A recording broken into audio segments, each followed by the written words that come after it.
Present. Hello, guys. And we'll move right on to the approval of minutes from January 20th. So we can get a motion to approve those minutes. So moved. Second. Okay, Heather? we'll go. Are there any questions or comments about those minutes? No. Okay, so we'll go around and take that to a vote. Heather? Approve. Kate? Approved. Susan? Approved. And Teresa? Approve. And I approve as well. So that is unanimous. What I probably should have done before the minutes was we do have an addition that we'd like to add to this agenda. So we'd like to amend this agenda this evening to add, I guess, an action item. Mark? Yep. Please, Todd. It's a request to, well, we'll explain, but essentially I would like the board to consider approving a long-term substitute, and we can explain if it's okay to add that as an action item discussion or recommendation to approve a long-term substitute. And Gloria could give an overview and answer any questions. Okay, so we'll put that under action items then. Thank you. Okay. I don't think we need to take that to a vote. You really,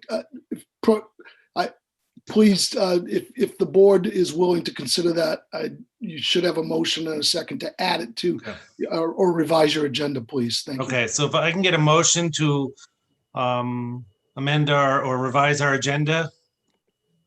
Motion this to evening. agenda. Go ahead, Susan. So I have a motion set by Susan and a second by I'll Teresa. second it. Yeah. Okay, great. We'll go around and take that to a vote. Heather? Approve. Thank you. Kate? Approved. Susan? Approved. Teresa? Approved. And I approve as well. So that is unanimous. There we Thank go. you. Sure. Easy enough. We had a voucher go out this afternoon. It was for $22,499 and some cents. I think it was signed by everybody and completed all today. So I don't know if anyone had any questions. Although Mark, everyone does a good job writing on the margins there what all those expenses are for. So thank you for that. I'm not aware of any public comment for this evening. No? Okay. So we'll move into reports and updates. Gloria. Oh, you can hear me. Sorry, I just realized my microphone was on. You've probably heard me typing. There's not much going on, is there, Gloria?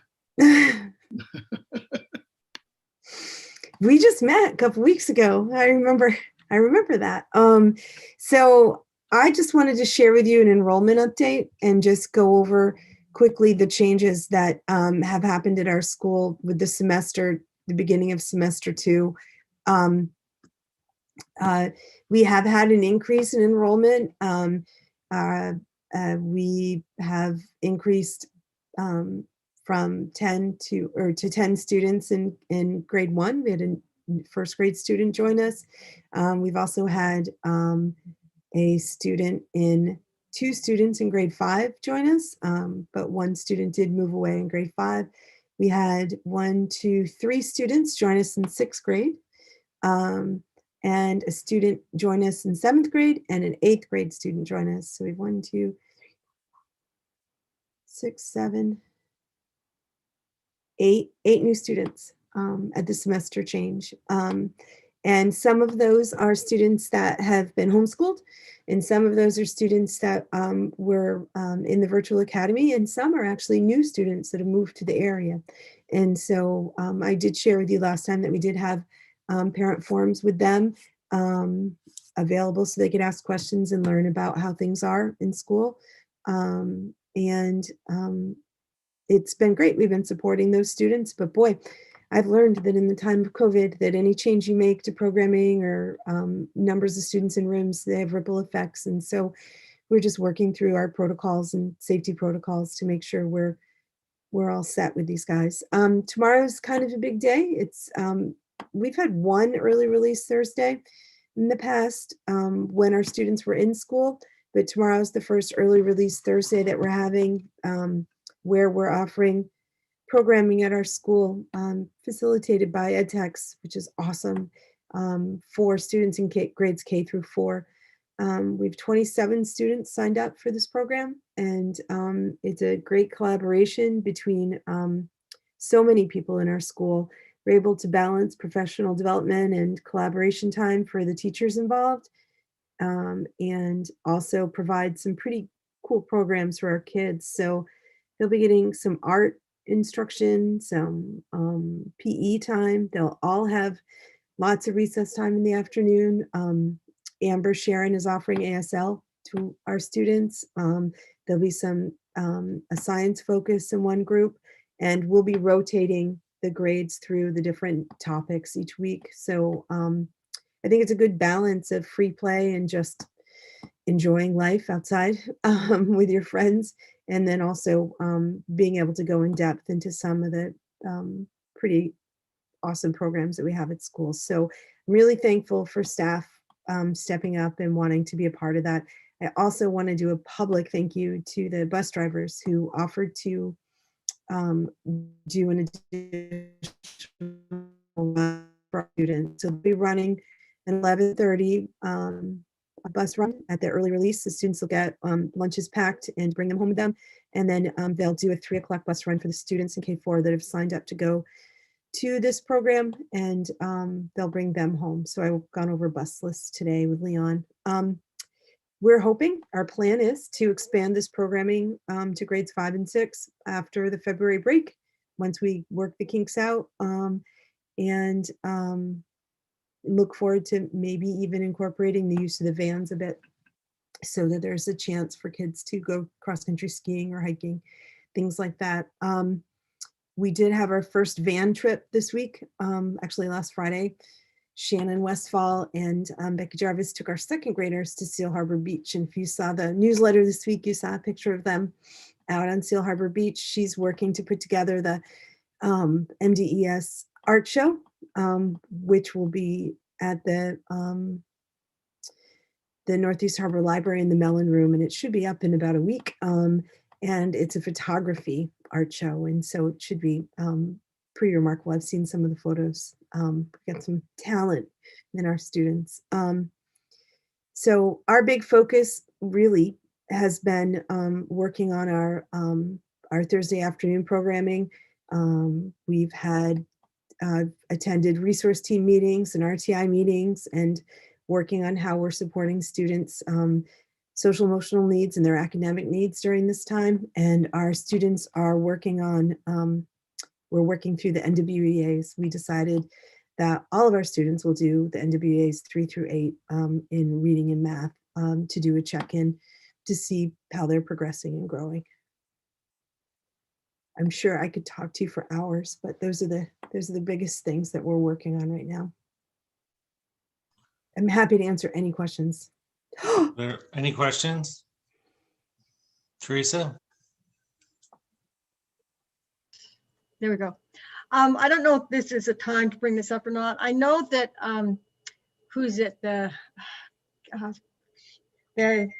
counselor, the LCPC, I know who she is, when her name just completely flipped out. Tara of my head. McKernan, Mrs. Yeah, McKernan. Yeah. Tara McKernan, thank you. I know who she is. It's just, it's been a long day, I guess. I know in the past she's provided some counseling services for the students.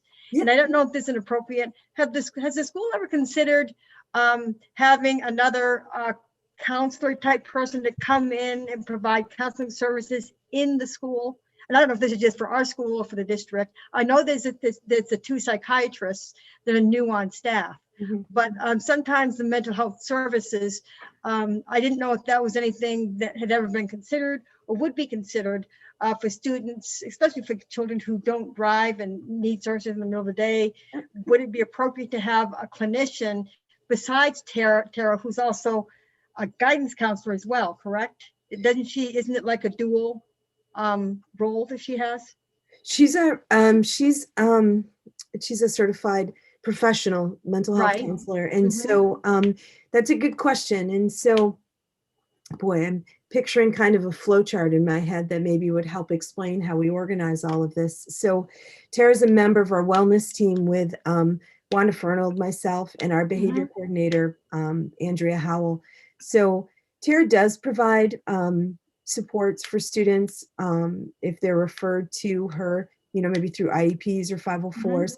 We also have a pretty robust RTI program, which our response to intervention program, where if students are demonstrating challenges behaviorally or needs, social emotional needs too, we work with Andrea Howell, who's our RTI behavior coordinator. And so she provides a lot of those services that you're probably thinking of. She does a lot of work with families and communicates a lot with families with students that are maybe having challenges. And so we work through our RTI system for students that are of concern or that need support, and that they, if necessary, do get referred to Tara. And then we also do spend a lot of time, not a lot of time, but we also do work with families to refer them to outside counseling if that's something that may be helpful. So I feel like we have pretty good wraparound services at our school. I feel like it's structured in a way that kids don't go too far before they're getting the support that they need. And that's not even me saying all of the teachers are giving the students in their classrooms just with their normal routines and the way they're responsive to the behavior needs and social emotional needs of kids. So I feel like in that realm, I feel like we've got our school's pretty strong in that area right now, Teresa. I feel good about it. Do you find there's been an increase of that type of need since the COVID shutdown and the adjustments with the COVID, with the students having the blended, like being at home a lot? Because there's often, as you know, more stress in families, financial and emotionally, and then just the fact that some students really need to be in the school. Have you noticed an influx of more anxiety, stress, difficulties with interactions? Because I'm not in the school there anymore, and I'm not. Both my kids are elsewhere, high school. Yeah, that's a great question, and it may be worth it for me to invite my wellness team to our next meeting to just do a quick report out to you guys to share their more in-depth observations. But I can share this with you. Everyone's carrying around with them a lot right now, and the adults, the students, and so I think I can just say that in general, that people are really doing remarkable things under some pretty incredible stress. I have noticed since the beginning of the school year, when the kids are in school, they're walking a little taller, they're happy, they're healthy, they're moving around. I think our school's response to the students' needs by increasing the amount of free play that they have outside, the activity time that they have, has really made a difference and made it easier for them to focus on their learning. They're growing and they're learning, and we're measuring their growth. And, do I see more? Well, that's also compounded by January. This is, I've been in public schools for quite some time, and January is a pretty low month. It's dark, the light is returning, but it is a tough time for some folks. But no, they're happy in school. I really feel like our kids are just happy to be there. And remote learning is a hard thing to do. It's hard for families. It's hard for everybody. Our teachers have knocked it out of the park with remote learning, and the kids have done such a good job. And I don't think our last foray into remote learning, I think they did such a good job. But we prefer to be in person. The kids are happier in person. I think the teachers are happier when the kids are there. So is there an increase? Yeah, but it doesn't seem to be out of the realm of being able that you feel like it's not being managed. That's correct. We have advisories. No, that's good. Yep, we have advisories in the middle school where the middle school students are talking about a lot of things happening in the world that are impacting them and everybody. And we have morning meetings in the elementary grades. So there's a real focus and attention to the social emotional development of our kids. So I feel our school does a really good job with that. Okay. Thank you for your time. Input. You bet. Mark? Todd, Gloria, nice job. Todd, just a quick follow-up to Teresa's piece. I think it'll be wise and we had planned, but the addition of that second school psychologist really talking about the services that we are providing across, and maybe having Melissa put something together with that. So that'd be a good follow-up. And yes, Teresa, to your question, that was really the piece that prior to COVID that brought this all forward, the social and emotional supports we see across. But to say that it hasn't increased during COVID, my observation in talking to the principals, yeah, it's tough for kids, it's tough for families, it's tough for staff. So yes, it's a heavy burden. And I think we were very fortunate to get that second position to help those supports. So I think that's something we need to provide to all of our boards locally, in addition to the pieces Gloria talked about. Thank you. Thanks. Gloria, you talked about the early release and the programs that you have in place. I know that trying to find programs for 7th and 8th have been difficult. Do you see anything in the works? I know that there isn't anything out in the community that's in the works that I have heard of. I didn't know if you have heard of anything. That's great. Sorry, I meant to mention this too. So Camp Beechcliff is offering programming for students. And so we do have a few students at our school that are signed for that. There is a fee, but it's an outdoor program. It looks like a great program. That is an offering for families. And I've never tried to run an after school program while there are teachers participating in professional development in the building during a pandemic before. So we started out a little small. And Right. so, but I feel I've got people with some remarkable skills and dedication. So, they're committed to adding 5, 6, and then I'm committed to adding, seeing what we can provide for 7, 8. Okay. We're fortunate right now that some 7th and 8th graders are able to participate in the basketball program that's happening. And so that is something that they do have. But I think that we'll be able to, I think about the vans, I think about outing club, I think about, we'll definitely go all in to figure out how we can help provide some support for those students and families too. Okay. Yeah, I'm not sure. I guess my understanding was that Camp Beechcliff was the same sort of K-6 sort of arrangement, but I wasn't sure. Okay, that's good. And you're right. The basketball has been a very welcomed activity for sure. Yeah. So we were talking about students and their well-being, and that's really important. I know we hear a lot about it at the high school, and I can't wait to hear more about it in the future. How about our teachers and our staff?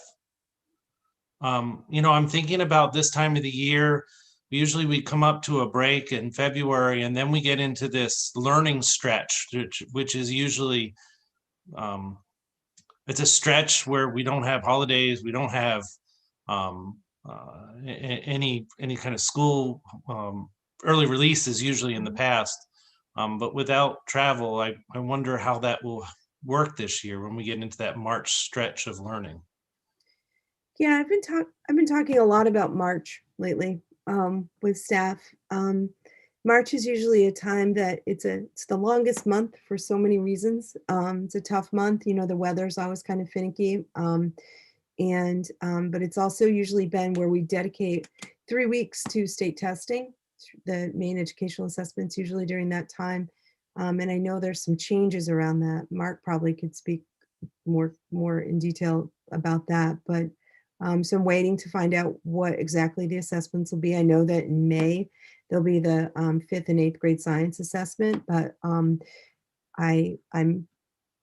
hoping that assessment isn't taking up a majority of March, and we're able to really do some school culture and climate building and celebrations in the month of March in our school. It's a tough time, I will say it's public, that changes in the tier program for vaccinations, we were ready, we're ready anytime. And so that's something that's very real for teachers here at our school and everywhere. Boy, it'd be great. That would be my biggest wish, that we get the announcement sooner as soon as possible for teachers to be able to get vaccinated, because they sure do deserve it. And but they're remarkable. They're working really hard. They're dedicated to the well-being of the kids and to the kids learning and growing. And I don't know. I'm hoping we'll be able to start offering some staff lunches too to help boost morale. To be able to offer that. But we're doing okay. Oh, I didn't think about that. Can we not offer that lunch because it's a free lunch program now? Oh, we figured out how to offer the a la carte lunch for teachers on occasion. We're just going through a staffing change in the cafeteria right now, with Chef Emily finishing up and Tasha's filling in right now. And those will be things that will be able to be offered once we just, work the kinks out of the system Okay. with a new person in there. Yeah. Okay. Our PTO has been great too. They've provided lunch to us a couple of times this year, which has been really nice and really appreciated. And through the district wellness program, our wellness ambassadors have provided lunch a couple of times too. When we had those professional days, that Friday, Monday, we were able to provide lunch one of those days. And it sounds, it's a simple, small thing, but it is super helpful. It's really nice. And then we're talking about budget later, and this time of the year, so you start thinking, even though this year's not over, you start thinking about next year. Mhm. And I wondered if you've already come up with some thoughts about systems and programming and other events that happened in the school this year because of COVID that you may carry forward into another school year because you've seen success. Have you already kind of come up with a short list of things that you may see for next year? I definitely have some observations and some ideas that I have in my pocket. I haven't had the opportunity to have those staff discussions yet, which I think are really important to get feedback from staff. I can say that this increased physical activity time is something that has had a super positive impact on the students and their ability to focus. And we keep modifying the schedule, adding more specials, and the middle schoolers get to go back in the art room this week, which was something that just filled everybody with joy. It was really wonderful. But when we were looking to make those changes to add more programs for the kids, it impacted middle school recess, 7-8 recess, and the teachers figured out how to put that recess time back in, because it really is so important to the kids. And so I think that's something that you'll probably see. Something else that has changed a bit is we've had some co-teaching experiences and where special ed has been embedded in the classroom. Some students are pulled out for that instruction, but that sense of community and inclusion is really, it's a beautiful thing. And with the smaller class sizes, that's something that's manageable. And so, I don't know what the COVID restrictions are going to be next year. I can't sit here and begin to predict, but I can tell you I'm going to over prepare, and that's what my budget reflects. And so, I want to have certified teachers for our kids. I want them I want us to be able to have the specials that we normally have. And I feel like we've learned a lot so that we can go into next year, whatever it looks like, really having good programs for the kids. All right. Are there any other questions? No? Well, I guess that takes us right into the budget discussion. So I'm happy to start if you want me to. If you have, before Gloria, if the board has any questions on carry forward or anything, Nancy is here, as you can see. So she's available for anything you might have there too. But Gloria and I did chat earlier today. So Gloria, take it away. Since we've met 2 weeks ago, there haven't been changes to the budget. There has been increase in discussions and planning and thinking about next year. Ideally, or not ideally, mostly looking at, those two one-year positions that I've put in there and thinking about what certification I'd be looking for.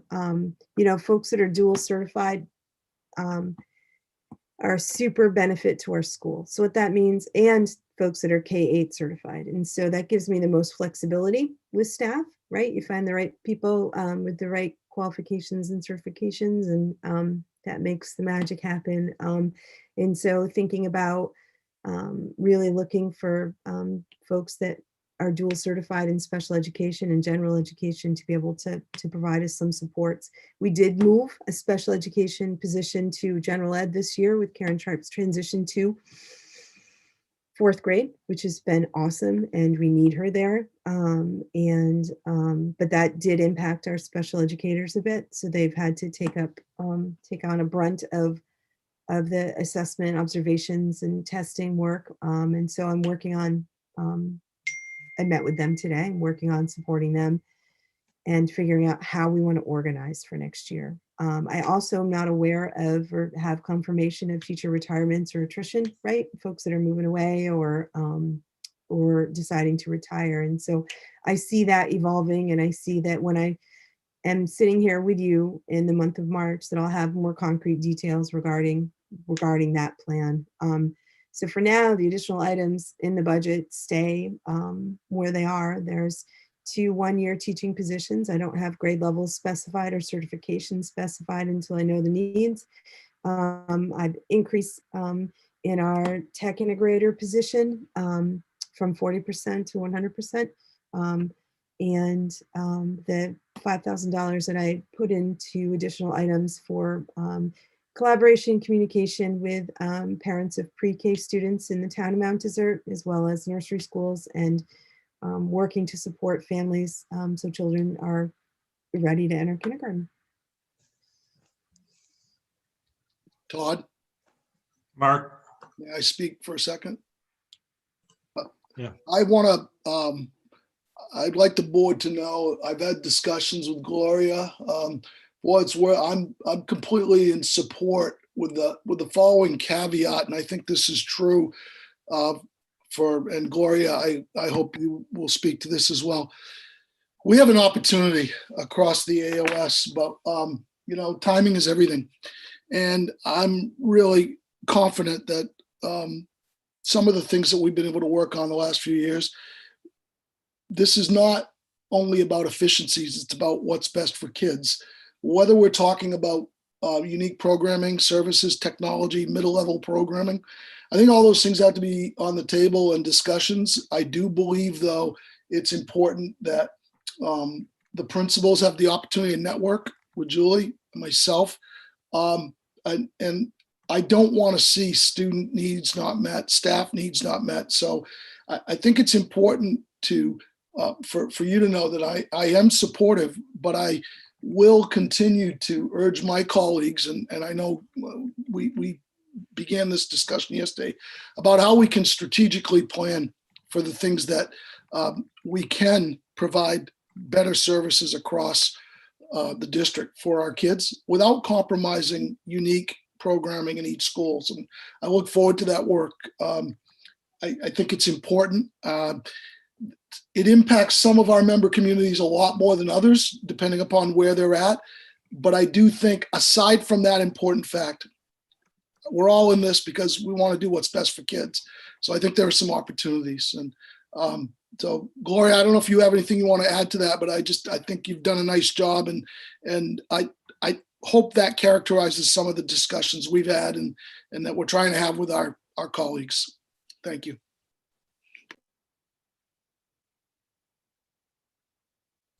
Anybody have any questions? No. So Gloria, can you just talk about the tech integrator again? Sure. I'm happy to. And what that position, as it increases, what that will look like? Yeah, that's a multifaceted position. But that position can increase you can call it what you want. Some folks call it STEM or STEAM, science, technology, engineering, arts.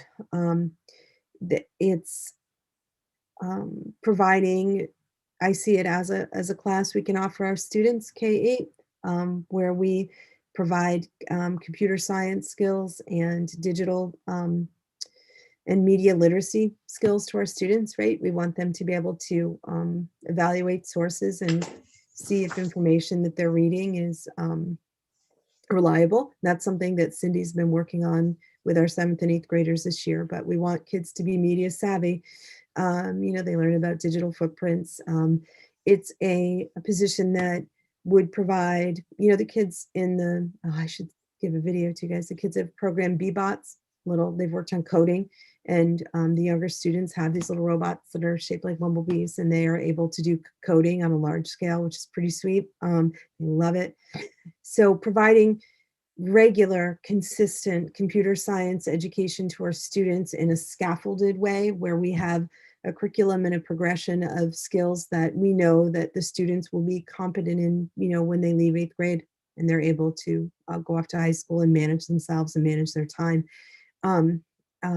This position also is a great support for competencies that teachers need. These teachers they've learned so much this year, and technology is a big part of our lives. It's never been so big, especially during remote school. It would be a support to be able to offer workshops and professional development in-house to teachers so they can learn how to use these programs. For me, it'd be a big support with communication. They would be somebody that would be able to help with the newsletter and help with organizing and systematically making sure we're using PowerSchool to getting the most we can out of it, so that our classes are organized and that our scores are updated, and they're able to offer professional development for teachers for how to use PowerSchool, and support for parents to be able to check into PowerSchool. I don't know, I could keep going. I could write a 5-page job description, but I think that the amount of technology that we have and that we expect students and teachers to use, it deserves a full-time position committed to providing that support and that instruction to the students, to the kids. And geez, I don't know, maybe even some workshops for families like we do social, emotional, and parent forums. I think that I'm a parent of a middle schooler. Technology is a hard thing, and it's a focus of a lot of conversations and negotiations. And so I think people would really appreciate that too. So. That's good. I mean, I'm all for that. I agree 100%. I just want to hear a little more about that. And Yeah. I'm glad that you're thinking that's important there, because it is. And it probably even goes a lot further into parents and than you think. Yeah. Especially with PowerSchool and being able to access that and understand that. Right. And Mark, Mark, before you go, we talked about the difference between technology instruction and computer science instruction and technology maintenance. And those are very different things. And I think that's what the AOS is working towards, delineating and Yes.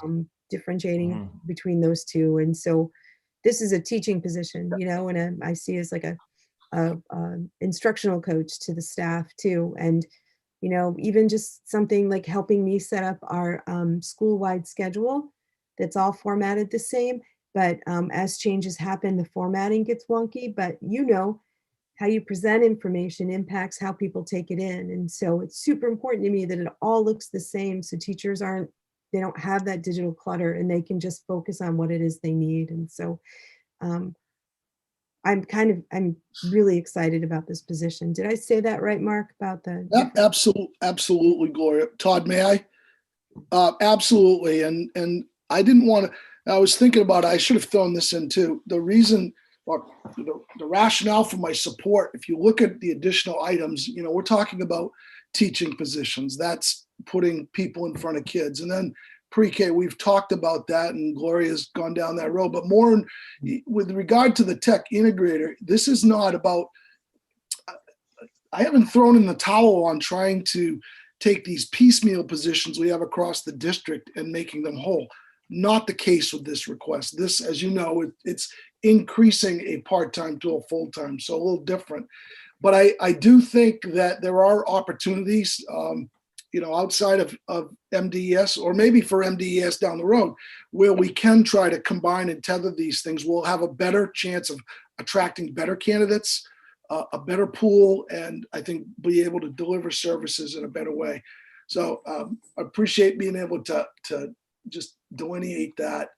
And as Gloria said too, not everything we've learned with COVID is bad.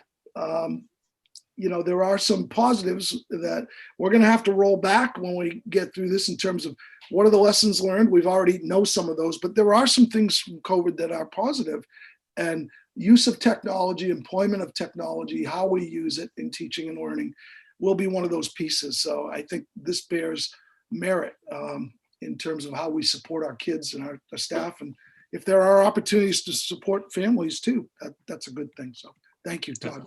Yeah, I mean, I agree. I'm excited that the school would have a full-time person as a resource as a teacher, but a resource to you, Gloria, and all the staff there, who would know everybody there and the building and the needs of that building and that community. So, okay.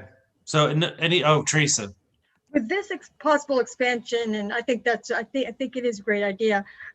Sometimes there are students that for a time or for a lengthy time or a short time, they're dealing with so many issues that the idea of going to school on a regular basis would be difficult. Since now we have this, we can do things online like we're doing now, at least even if it's hybrid.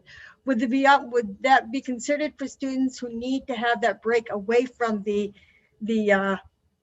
classroom as a whole, or the whole being mainstreamed in? Would they make allowances for some of those students that needed to, for whatever reason, couldn't make it into the building for their daily academics? This is after COVID, when everything's settled out. Since we're already doing this, would it be a consideration, or is that something not even going to be on the table right now? Todd? Yeah. Teresa, I think it's a question. I wish Julie were here, but it's absolutely on the table in terms of we're thinking about it, we're discussing it. I think, as Gloria emphasized, we want our kids in school. We want our kids physically in school and our staff there. However, are there going to be situations, accommodations, and things that we need to consider for whatever reason, whether they be physical, mental, social, emotional? And I think it's important that we be able to have the information, take a look at what we've learned over this past year, and be able to break that down. I guess that's a safe way of saying I think the conversation needs to continue. And as Gloria said, it's really hard for us to plan forward right now for next year. But I would say, as Gloria did in her budget, and I think all of our administrators, we are planning for next year to open like how we're structured now. We have to plan that way, because even with the advent of a vaccine, whatever that brings to us for both our staff and our students, there are still a lot of unknowns. I think it's fair to say that we have to be planned for. We're hopeful that we're going to be in a more traditional role, but I think it's fair to say that there might be some pieces that are still with us next year and beyond. Definitely the board will be involved in those discussions as the administrators are considering those pieces and information coming forward. I'll just close with this. We're very fortunate. We have very active boards, knowledgeable boards. And our boards, as you know, Teresa, there's at least two of you folks that regularly come to policy meetings. So policy, finance, those are the things that the board has oversight on, and this is directly related to that. So we absolutely want to make sure the boards are involved in these discussions. And for that matter, feedback from our kids, from our staff, and our community. And so, yes, I believe it will and should be on the table. Okay. I don't see any other questions about the budget at this time, but we have one more look and discussion about it until we vote. Nancy? There. I just wanted to remind everybody, I think you got the email today from Claire at the town. So we're supposed to have a virtual meeting with the Board of Selectmen Monday, this coming Monday at 4:00. So I just, in case somebody didn't get the email. And, Yeah, and I did Todd, not. Okay, I can forward it to the school board. Maybe I wasn't looking to to see everybody that had been Yeah. sent, so I'll forward it to you guys. Okay, did and everybody else get it? No, I didn't get it either. Okay, maybe the board didn't. Okay, And we have a meeting on Monday as well. yeah, you've got That's to, happened in the past. I remember going with you guys to one meeting, and half of us go to one and half of us go to another. it's a 4 and a 5 and a 6 Yeah, on right, Monday. yes, right. Todd, just Every year, annually. Yep. Mark. just to let you know, Nancy and I are working with the town managers of Bar Harbor, Mount Desert, and who's the other one? We're at South Tremont. And, hopefully we're still open to others coming on board, but we're planning for a town meeting, quote unquote, week. This is through the town managers and select board, obviously, but we're thinking of the high school being the location, but being able to do these back to back to back so that we can share resources. So that planning's underway. If we still have the same restrictions we have now for town meetings. Thanks. Okay. So Nancy, please, yes, forward that so we have that information, and then we can, I guess we'll probably divide up like we always have had in the past where, I mean, I know Heather, you're going to need to be over at the high school, so.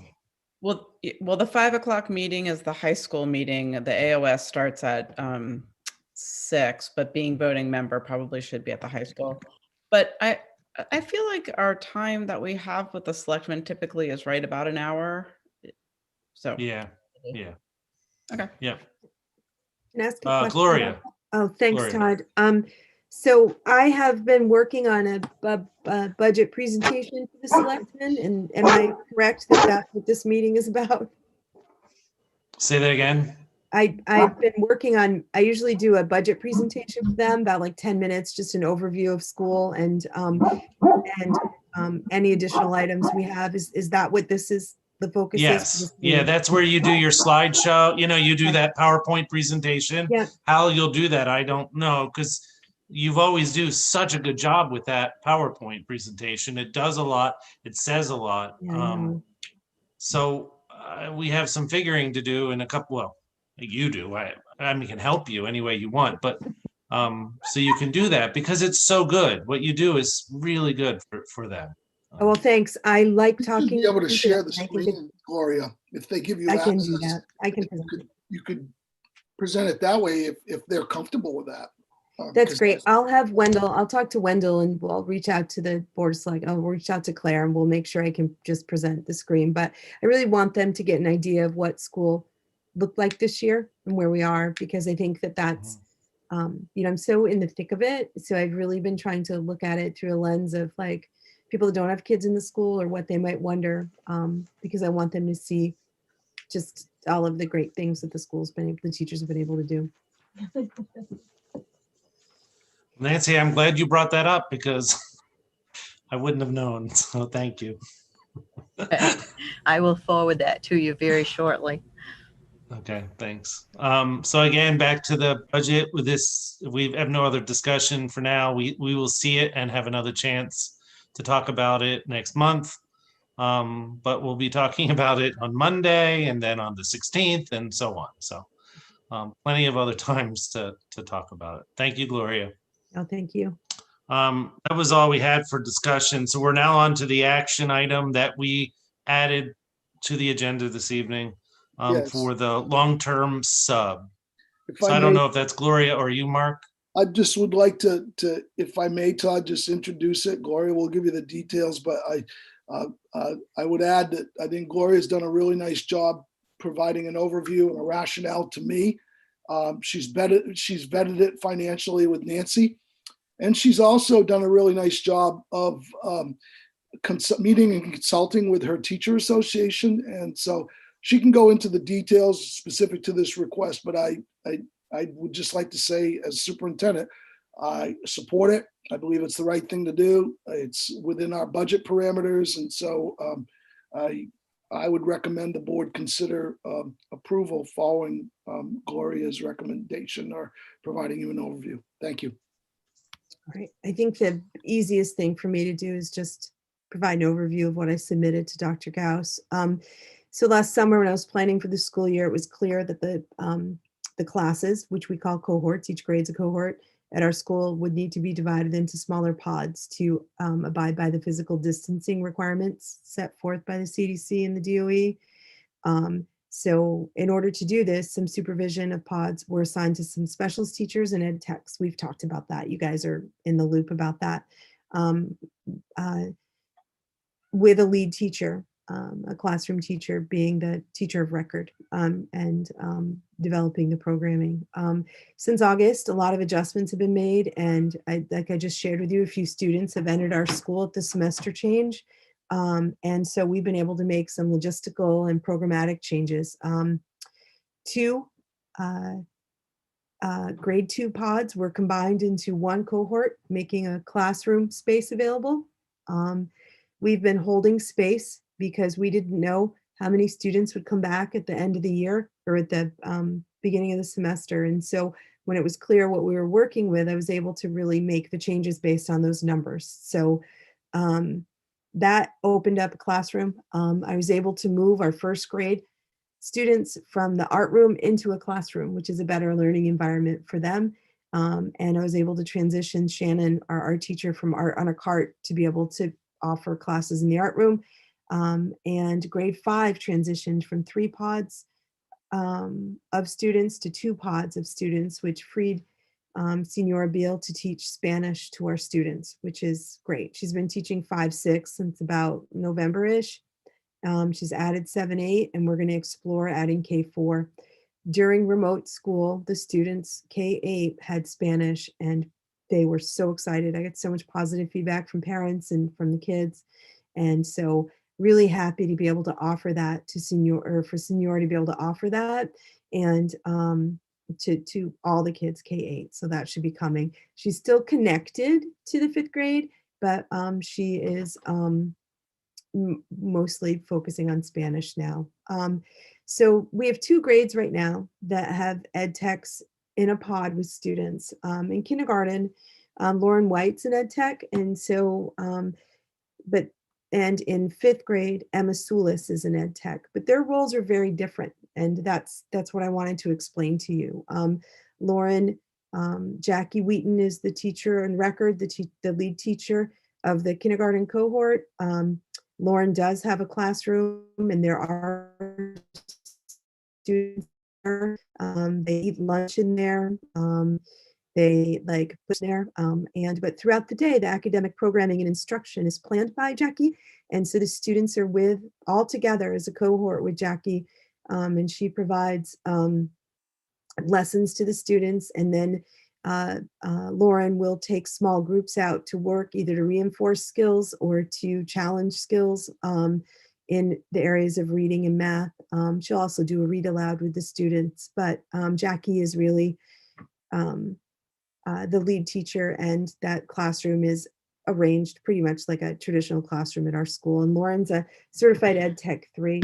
In 5th grade, the situation is very different, and this is where my ask is. Thanks for listening to me, or my request is. Joelle Reddy's the teacher of record, and Emma Soulis is an ed tech 3. Emma is a certified experienced teacher, and now that rather than having 3 pods of 6 kids, we have 2 pods of 9 students. So combining them together is challenging and is due to space requirements. Emma is a remarkable educator. She took the position knowing that she'd be hired as an ed tech 3, and she's gone above and beyond ed tech 3 roles and responsibilities. She does collaborate with Ms. Ruddy, but she does provide direct instruction independently to the students based on the direction of Ms. Ruddy. She facilitates morning meetings with her pods. And again, she's an experienced licensed teacher. What I'd like to request, or what I'm recommending, is to post a long-term substitute position from now until the end of the year. This would be a 5th grade teaching position. And I believe that this best supports the social, emotional, and academic needs of our students. I believe that this position should be called a teaching position because that's what it is. And I believe the compensation should reflect that level of responsibility. I'm proposing that the 5th grade long-term sub position would be posted internally until a suitable candidate is found. It would last through the end of the school year. I'm also requesting that it be retroactive to January 26th, which is the beginning of the 2nd semester and the time with which I transitioned the 3 pods into 2 pods.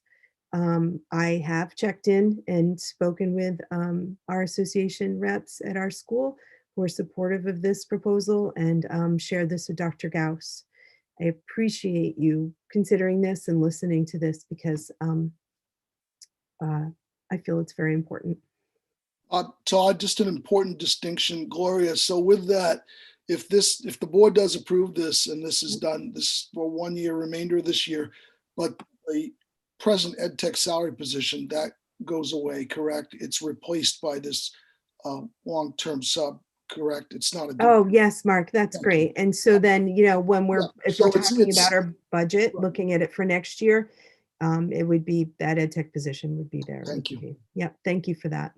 You're welcome. Okay, thanks. Is there any questions? Okay, seeing none, and this is an action item, we will need to take that to a vote. Thanks, Gloria. Seems like it's well needed and all thought out, so thank you. And I'm sure, it sounds like it's very appreciated by everybody there, so thank you. So we'll take that to a vote. Oh, first we need a motion, sorry. Do we need a motion for that? Heather? Yes, please. Gloria's request as presented. I'll second that. So we have a motion from Heather, a second from Kate. So we'll take that to a vote. Kate, Approved. Susan, Sorry, thought I was unmuted. Approve. you, Teresa, Approve. Heather, Approve. and I approve as well, so it's unanimous. Thank you. Thank you very much. Thank you. Other business. You have any other business? No. Heather, I don't really know if this is other business, but it seems a good place to put this. I've reached out to a couple of people with respect to school board, running the school board and taking out papers.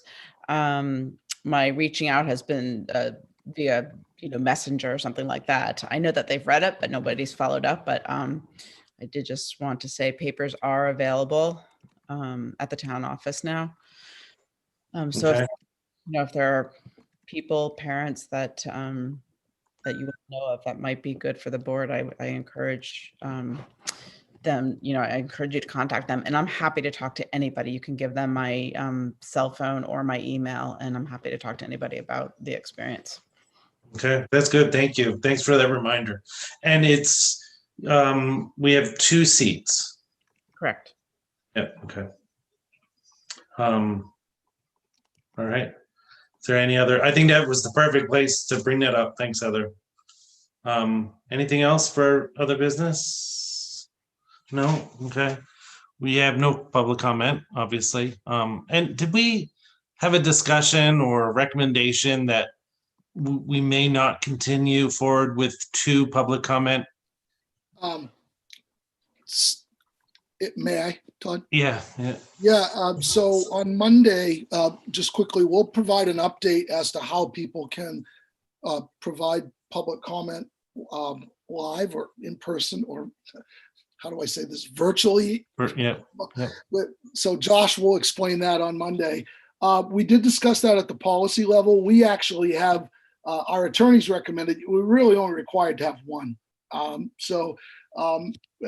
That'll be up to the board if they'd like to consider in that agenda format. The board chair and the board chair sets the agenda, but that would be a recommendation, and that came from both our attorneys and Maine School Management. So, and looking at select boards and others, that's consistent across across those entities as well. All right. I mean, it is nice to have it, before we are conducting business, and again, just as an opportunity, but okay. Future agenda items. So we have our budget yet again. I don't know, Gloria, if you were thinking about bringing in the wellness team or not. Okay. Okay. And so I guess our next meeting is Wednesday, March 3rd. But in between there, we have the selective meeting on Monday, when we'll have warrant meeting with the warrant committee. And I believe everyone got that email I sent out at our last meeting. So I guess we'll get the details to how that will happen later on. I don't know if that's me reaching out to Phil or not, but I'm happy to do that to get that, to move that along. So. Okay, all right.